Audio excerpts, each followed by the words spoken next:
پہلا رشتہ جو اللہ تعالیٰ نے اس کائنات میں قائم کیا وہ آدم اور حوا، میاں بیوی کا پہلا رشتہ میاں بیوی کا ہے، اور جنت میں بھی رشتہ میاں بیوی کا ہی رہے گا۔ ہر آدمی اپنی بیوی کے ساتھ، ہر بیوی اپنے خامند کے ساتھ پوری جنت میں الگ الگ رہیں گے۔ اور ابتدائے رشتہ انسانیت ہوئی ہے خامند اور بیوی کے ساتھ۔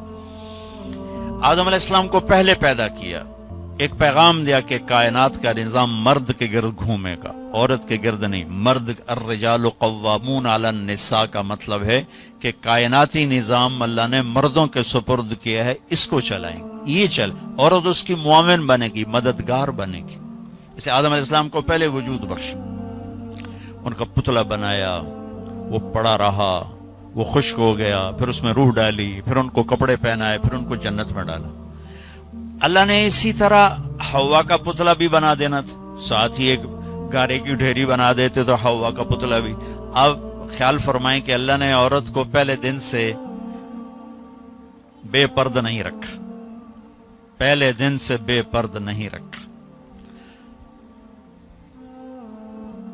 اللہ تعالیٰ کے ایک ڈھیری ساتھ حوا کی بناتے تو وہ کیا مسئلہ تھا، فرشتے ہی ہیں اور تو کوئی ہے نہیں، اور اللہ تعالیٰ ایک ڈھیری بنا کے چل بھائی آدم بن گیا، چل بھائی ہوں حوا بھی بنا دے، وہ بھی بن جاندی، دونوں ہی پڑے ہوتے نہیں، ایسا نہیں کیا ہے۔ حوا کی ڈھیری نہیں بنائی،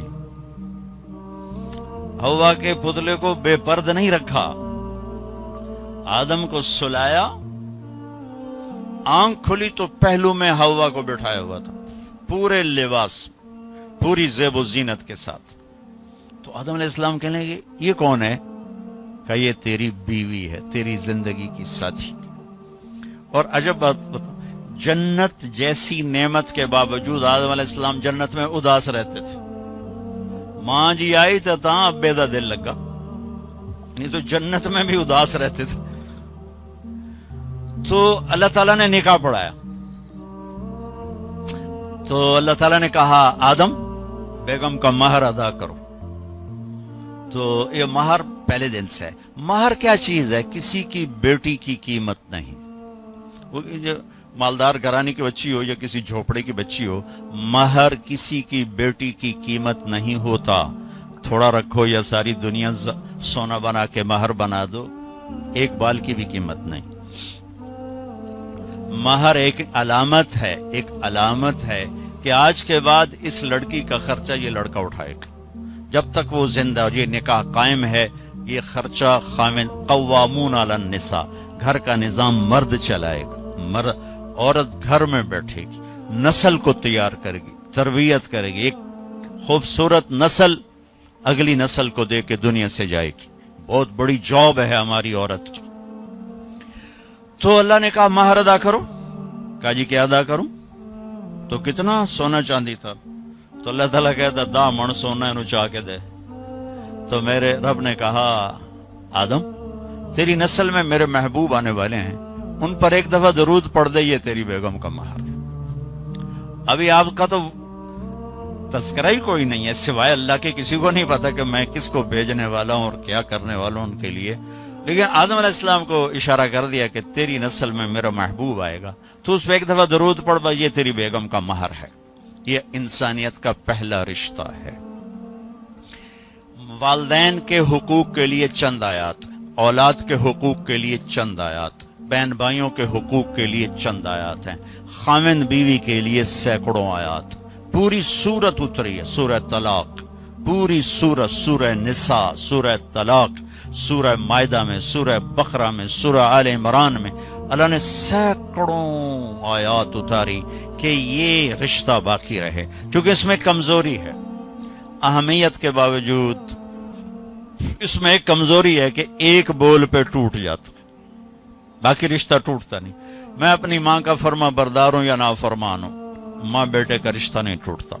باپ کا باغی ہوں یا باپ کا خدمت گزار ہوں، یہ رشتہ نہیں ٹوٹتا۔ بھائی سے لڑا ہوا ہوں یا صلح ہے، یہ رشتہ نہیں ٹوٹتا۔ لیکن خامند اور بیوی کا رشتہ ایک بول پہ ٹوٹ جاتا۔ میرے نبی نے فرمایا علی طلاق سے بچنا، جب طلاق دی جاتی ہے تو اللہ کا عرش کانپ اٹھتا ہے، اللہ کا عرش کانپ اٹھتا ہے جب بے جا طلاق دی جاتی۔ ضرورت کے تحت تو طلاق رکھی گئی، لیکن جیسے آج کل کی طلاقیں ہو رہی تو اللہ کا عرش کانپ اٹھتا۔ میں اسلام آباد سے آ رہا ہوں تو وہاں ایک بچی ملی مجھے، کہا کہ مجھے طلاق ہو گئی کہ سسرال والوں نے کہا تیرے ابے گڈی تو دیتی کوئی نہیں، چل واپس، اور خود وہ ڈاکٹر جی طلاق ہو گئی۔ تو اس طرح جب ظلم و ستم ہوتا ہے تو پھر اللہ کا عرش کانپ اٹھتا ہے۔ تو یہ رشتہ کیسے گزارنا ہے کہ زندگی خوبصورت ہو جائے؟